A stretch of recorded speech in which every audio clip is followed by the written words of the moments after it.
Meanwhile, the borders along the northern and western front of India remained relatively calm. After days of air sirens and blackouts, a semblance of normalcy was observed in border areas, with markets teeming with people. Across Kashmir Valley, markets opened and traffic returned to its normal level, with no shelling being reported.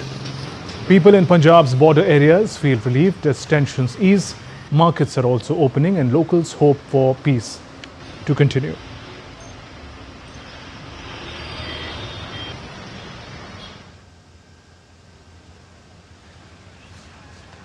And those are some visuals of normalcy slowly returning to the border areas of India, which have seen much of military action and escalation in the past few days. After the cessation of military action, normalcy slowly returning to border areas of India. Showing you visuals of Jammu and Kashmir, Gujarat, Rajasthan, also Punjab. We'll be cutting across live to our reporters on the ground to get more updates, but those visuals, some semblance of normalcy slowly returning to the border areas of India after cessation of military action as part of Operation Sindoor. The borders along northern and western fronts of India remain relatively calm after days of air sirens and blackouts. Those visuals from different towns and cities of India in the border areas.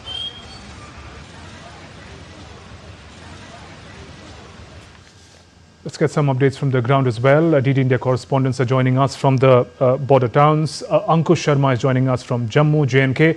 Amritpal Singh from Chandigarh, Punjab, and Meghna Deo is joining us from Gujarat.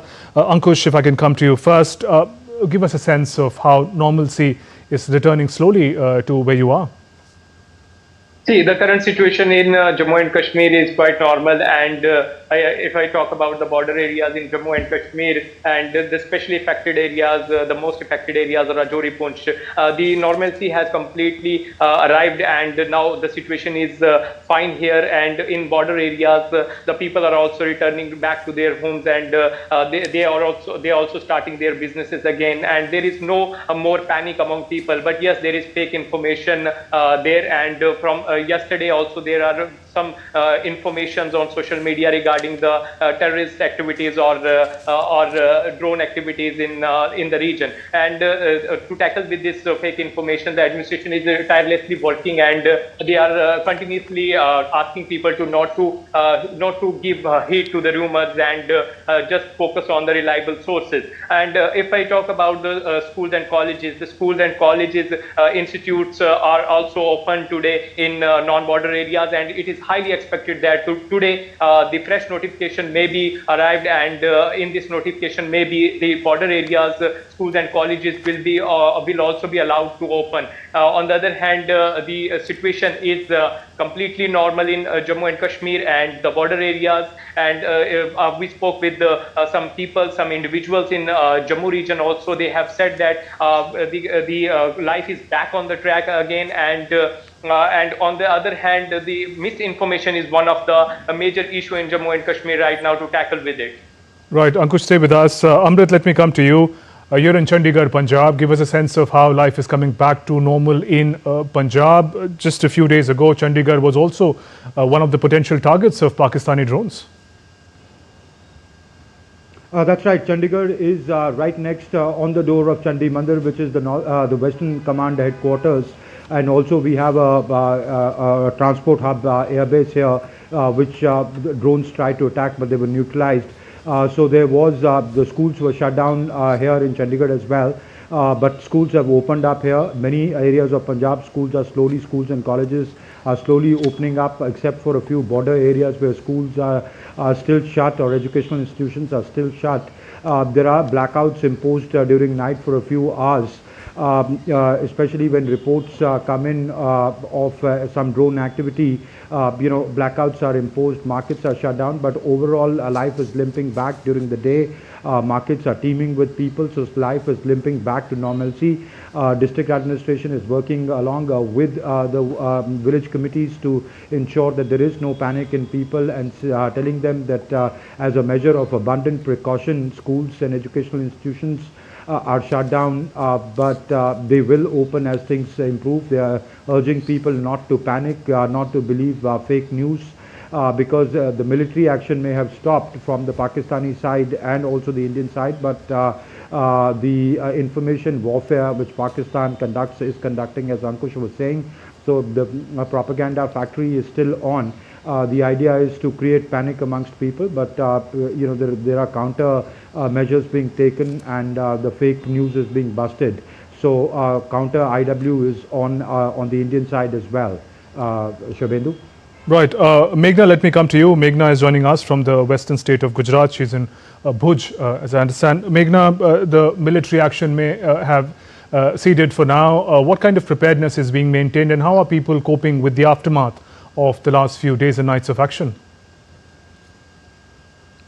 Yes, to begin with, Shubhendu would like to tell you that normalcy definitely is seen on the streets in Bhuj. Not only when we're talking about, the city of Bhuj, but entire Kutch district. We have Gandhidham, we have Nakhatrana, we have a number of cities here and adjoining villages where a lot of action was seen in the past few days. When we talk about Sir Creek or Nalia or Lakpat for that matter, things are getting back to normal. Clearly, villagers also, the few people who had moved to other villages are now going back to their homes. What we also see, economic activity resuming back with ports working now.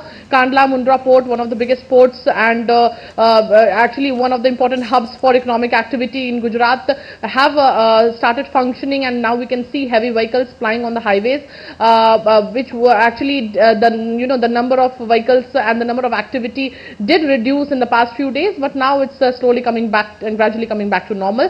While the Bhuj airport is functional, but flights have been cancelled from and to Bhuj, but we can expect that within 24 hours there will be an announcement that can be made that the flight services have resumed. For example, Air India did also announce that they are cancelling flights to and from Bhuj. So in 24 hours from now, we can expect that they will resume their operations here. Besides, what we can see, obviously school and colleges in Gujarat have summer vacations, so schools and colleges anyways were closed, but the past few days we did see businesses were shut, shops were closed, and there was no major business that was happening in the city, in commercial complexes and other places, but now we can see that shops have opened. Also we went to some of the villages near Bhuj, wherein they had also closed their shops, but now those shops are also open. Handicrafts, handloom shops are now also open. Though this is not a very peak time for tourism in Kutch, because generally Kutch witnesses good tourism, good footfall of tourism from November to February. But since it is summer vacation, people like to travel. They come to Kutch as well, visit Smriti Wan, which is the earthquake memorial, and Dholavira for that matter, which is one of the heritage sites. So, having all of this in mind, keeping all of this in mind, we can see things coming back to normal. Though there is a lot of vigilance that is there along the border and also along the coastline when we're talking about Jamnagar and Porbandar areas. But when we are actually talking about land borders, Kutch, Banaskantha, Patan, these districts, there are no advisory for citizens, but there is only one advisory, that drones cannot fly in events and functions till 15th of May, and firecrackers cannot be busted till 15th of May. Other than that, there are no such advisories for civilians as of now. Okay, Meghna, Ankush, Amritpal, thank you very much for joining us with those updates. And we continue to get updates from the ground. Let's go across to our correspondent from another state that shares boundaries with Pakistan, Rajasthan. Lakshya Arya is joining us from Jaisalmer. Lakshya, take us through the signs of normalcy that you see around you. Absolutely, as you can see behind me, there's a free movement of vehicles. So, new normalcy has restored right in the Jaisalmer and other border districts of Rajasthan. Absolutely, Jaisalmer is well known for its tourist places, and tourism is again welcoming its tourists and local tourism as well. Right in Jaisalmer, many of the new advisories has been issued. So there's a free movement of the vehicles, there's a free movement of people. Schools and education institutions are open right in Jaisalmer as well as in Jodhpur and Barmer. So as today the schools open, there was a sight of happiness on the face of children and students. After these days, the students get back to their school, they got back to their classes. Apart from that, the 32 airports, which was included in the notice of India. So Bikaner along with the airport has been included in the 32 airport. Alongside, people right here are quite happy as their shops and establishments are allowed to open in the Jaisalmer as well as in the Jodhpur and the Bardmer. So, the precautionary measures, UP administration is taking many precautionary measures and instructing the people to follow the measures. But right in Jaisalmer, there is a new normalcy. People are enjoying the new normalcy again. The markets are open. Alongside, most importantly, as some restrictions which were put on the daily routine has been lifted off. As of now, some of the restrictions has been maintained, like you cannot fly drone in the border districts. Along with that, firecrackers has been prohibited, and along with that, some of the measures has been kept. So, with the safety measures, with all of the measures, with the steps to keep in mind for the people's safety, the normalcy has returned and restored in the border districts of the Rajasthan. Lakshya, thank you for those updates.